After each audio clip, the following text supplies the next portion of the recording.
again and welcome back to another session of Commerce class with me, Suman Rathore. Students, after understanding the nature and importance of coordination that we have discussed in our previous video, we can easily say that coordination is the essence of management. It is the force that binds together all the other functions of the management. See, her organization में बहुत से functions perform किए जाते हैं, like planning, organizing, staffing, directing and controlling. और ये सारे functions हर level पे perform किए जाते हैं, whether it is top level management, middle level management or lower level management. For example, her business enterprise का अपना एक goal होता है, for the achievement of which it works.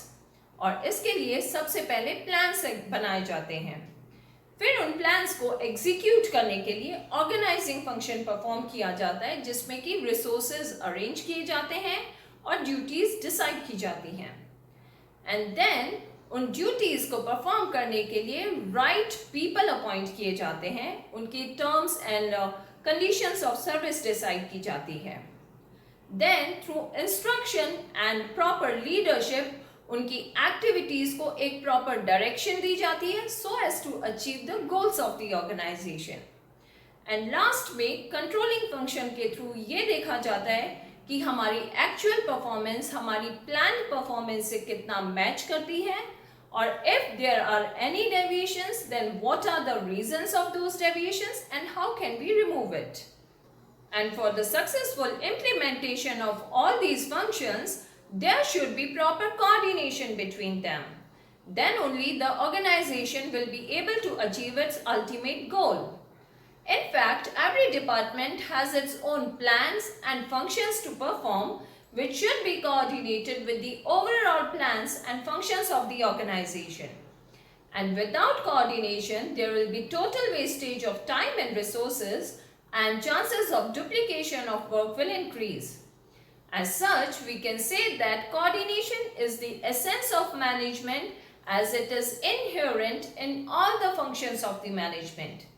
Like, first is coordination in planning. There should be coordination at the planning stage between objectives and available resources ताकि organization के objectives को timely achieve किया जा सके. Then secondly, there should be coordination between master plans and plans of different departments, क्योंकि ये different departments के individual plans हैं जिनको मिलाकर की organization का overall master plan frame किया जाता है.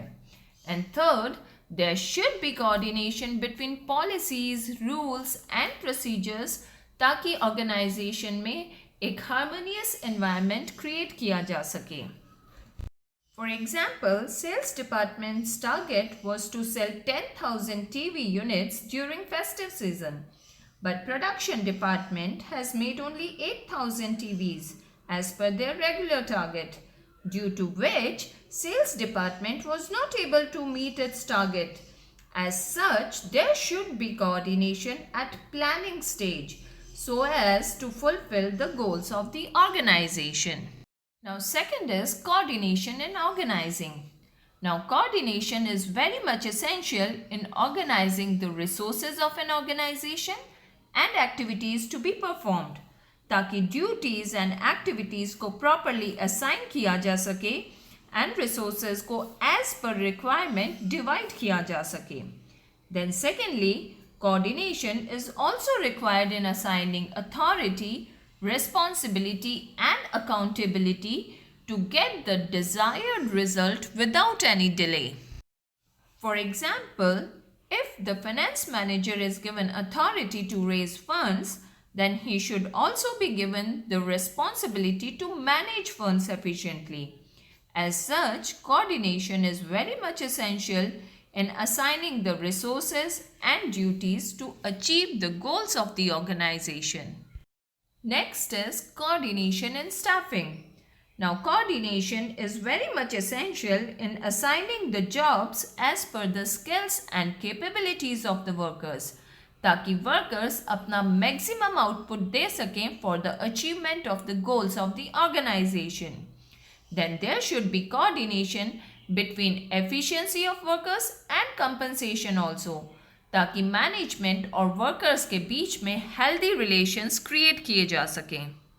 For example, a designer should be given the work of product designing only and not handling of finance. Otherwise, he'll not be able to give his best to the organization. As such, coordination is required while appointing people and assigning work. Next is coordination in directing. Now, there should be coordination in providing orders, instructions and suggestions. और ये function कुछ इस तरह से coordinate किया जाना चाहिए कि इंडिविजुअल गोल्स को ऑर्गेनाइजेशनल गोल से इंटीग्रेट किया जा सके. And then there should be coordination between superiors and subordinates so as to bring unity of action and integrity of results. For example, there should be coordination at directing stage in providing instructions, supervising the subordinates and providing motivation to employees so as to improve their efficiency in meeting the goals of the organization. Next is coordination in controlling. Now, coordination is very much essential in the controlling function also, so that planned performance can be matched with the actual performance so as to ensure conformity of actions. And if there are any deviations between the two, then that deviation can be corrected on time so as to achieve the goals of the organization. For example, if the planned target was to sell 10,000 units of output and the actual output is 8,000 units only, then corrective action can be taken to ensure that plans coordinate with actual performance. So now we can say that coordination is not a separate function of management. In fact, it is the essence of management, as it ensures that individual and group efforts are synchronized and arranged in a manner so as to achieve the goals of the organization. That's all for today. Thanks for staying in tune and don't forget to like and subscribe my channel. Thank you and goodbye for now.